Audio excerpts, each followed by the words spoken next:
Welcome back to the Owner Mindset Podcast, where we explore the strategies to build thriving communities, create lasting impact, and redefine excellence in property management.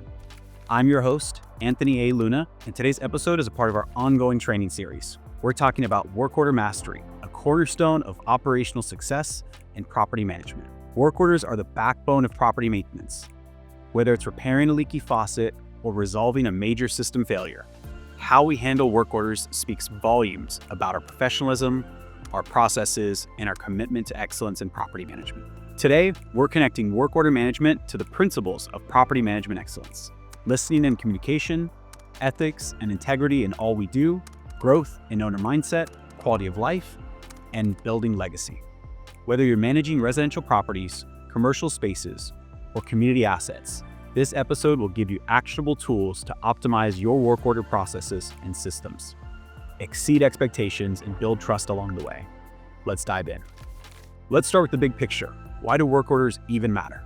Work orders aren't just about fixing things. They're about maintaining trust and quality of life for tenants and preserving the value of properties, as well as ensuring efficient operations for property owners. Let's connect this to listening and communication. Every work order is a form of feedback. It's the property telling us what it needs, and if we listen carefully, we can address small issues before they ever become big problems. When it comes to communication, it's about timely updates to make sure that we're managing expectations. Tenants want to know when their issues will be resolved, and owners want assurance that their properties are being maintained, and vendors need clear instructions to complete those tasks. At Coast Equity, we had a property that was having recurring HVAC issues. It was frustrating tenants and overall increasing cost for OpEx. By closely tracking the work orders, listening to the tenant feedback, and communicating consistently with our clients, we were able to identify the root cause and implemented a long-term fix. This improved tenant satisfaction overall and reduced future maintenance costs by making sure we could identify the root cause of the HVAC issues instead of allowing it to continue month after month. As you're thinking about your own maintenance issues and your own maintenance processes, I want you to reflect back. How well does your current work order process reflect the principles of listening and communication at your own company? Are you hearing what the properties are telling you? Are you taking back the feedback that tenants are giving you in each work order they submit? Mastering work orders comes down to three key pillars: prioritization, efficiency, and follow-through. Number one, with prioritization. Not all work orders are created equal.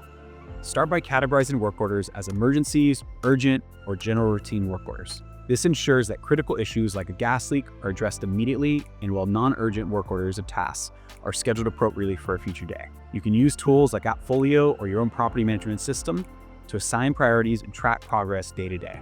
At Coast Equity, we aim to complete emergency work orders within 24 hours and non-emergency work orders within 48 hours. These benchmarks ensure that we stay consistent and accountable to each of our tenants and clients. The second pillar is efficiency. Streamlining workflows is essential for handling work orders effectively. You can use technologies like Appfolio to assign tasks, track updates, and communicate with your vendors and tenants regularly and as they need the updates. Regularly review your processes to identify bottlenecks or inefficiencies in your systems. Recently, one of our teams reduced their average work order completion time by 30% simply by improving how tasks were assigned and scheduled in Appfolio.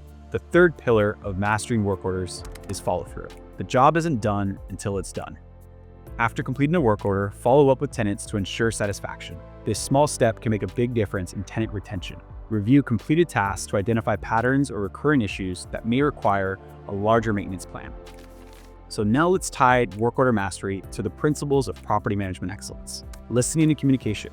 Work orders are opportunities to listen to your properties and communicate effectively with your stakeholders. When it comes down to ethics and integrity in all that we do, it's about being transparent with tenants about timelines and realistic with expectations. Honesty builds trust, even when delays occur. When it comes down to growth and owner mindset, treat work orders as an investment in the long-term value of the property. Addressing small issues promptly prevents bigger and costlier problems from occurring. And when it comes down to quality of life, timely and efficient work order management directly impacts tenant satisfaction and overall retention. When it comes to legacy, properly maintained properties preserve the legacy of owners and create a positive reputation for your team and your company. How can you align your work order process with these principles? And where are there opportunities to improve? So to wrap up, let's talk about the tools and best practices. Number one is try to find ways to leverage technology. Use tools like Appfolio to automate workflows, track tasks, and manage vendor communication. Regularly review Appfolio's reporting features to identify trends and areas for improvement. Another area to work on is standardizing processes. Create templates for common work orders, vendor requests, and tenant updates. Standardization saves time and ensures consistency. Focus on accountability. Hold regular team check-ins to review open work orders and address any delays. Set clear goals, such as completing 95% of work orders within 48 hours, and track progress day in and day out. There are ways to proactively prevent issues from ever escalating. You can schedule routine inspections and maintenance to address potential problems before they escalate into emergencies. So here's your action plan for this week. Evaluate your current work order system. Are you prioritizing tasks effectively? Are there inefficiencies that could be addressed? For our own team members, log into Appfolio and review your open work orders. Practice categorizing them by priority and using automated features to streamline your processes. If you're tuning in from outside of our team, think about how you can implement the 3 pillars of work order mastery: prioritization, efficiency, and follow-through in your own workflow. I'd love to hear your thoughts on this episode. Connect with me on social media or share your feedback on this podcast episode. Let's keep the conversation going. Thank you for tuning in to The Owner Mindset. Work orders may seem like routine tasks, but mastering them is a critical step towards operational excellence and trust building in property management. Please subscribe and share it with your team. And don't forget to leave a review. And remember, listen to your properties, lead with empathy, and think like an owner. See you next time. Anthony A. Luna is the CEO of Coastline Equity Property Management, based in Southern California. As a respected Forbes and Fast Company contributor, Anthony shares insights that help property management professionals excel while giving back to their communities. His upcoming book, Property Management Excellence, will be available in June 2025 on Amazon, Barnes & Noble, and bookstores worldwide.